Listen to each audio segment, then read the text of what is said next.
This week, Mickie James is our Impact Player of the Week. Wrestling was always like me and my dad's thing. And he was an avid wrestling fan. I grew up watching wrestling, and I watched Georgia Championship Wrestling and all this local, like what would come on the local stations. And you would go, like, I'd cut to commercial breaks, and I'd come off the couch, you know, with an elbow on my little brother or on my dad. And then, but I never really, like, was like, you know, my ultimate dream in life is to be a professional wrestler. I just was an avid wrestling fan, and I loved it.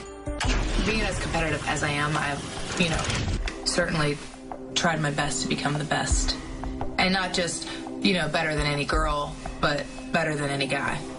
Because I think that speaks paramount about, like, just, I think people a lot of times they put that stigma, oh, she's a girl, so she's kind of dainty or this or that. And I grew up on a horse farm. I was throwing hay bales, and I've gotten kicked and thrown and everything else, and my grandma would be like, you got to get back on. So for me, like, I knew I was tougher than a lot of the guys, so why not prove it? If I reach a goal, I set a new goal. I'm constantly, like, it's never good enough, like, constantly raising the bar. And for me, I think that you just have to continue to better yourself. And if you just start thinking, if you're complacent in being this person, then it just becomes dull and boring. And that's not who I am. So it's not just competitive against every other female wrestler out there or just in general. I think it's just competitive against myself, constantly raising the bar. Wow, it is true. I have come full circle. And to see it from, you know, not just my humble beginnings, but the beginnings of TNA from when we were just here in Nashville,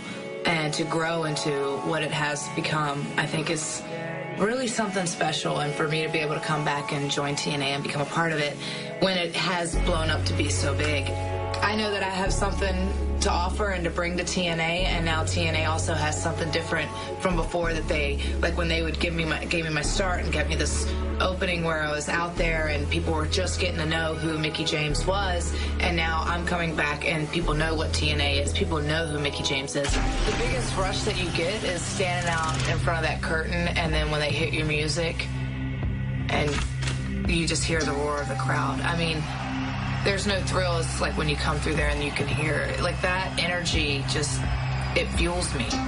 You know, like, whether they're cheering me or booing me out of the building, it's really just like, it's a certain type of energy, and it kind of like fuels that passion and that desire. It's hard to say who might be like a competition. I can tell you that I think that anyone that I go in there, I'm going to give 120%. You know, I'm a force to be reckoned with.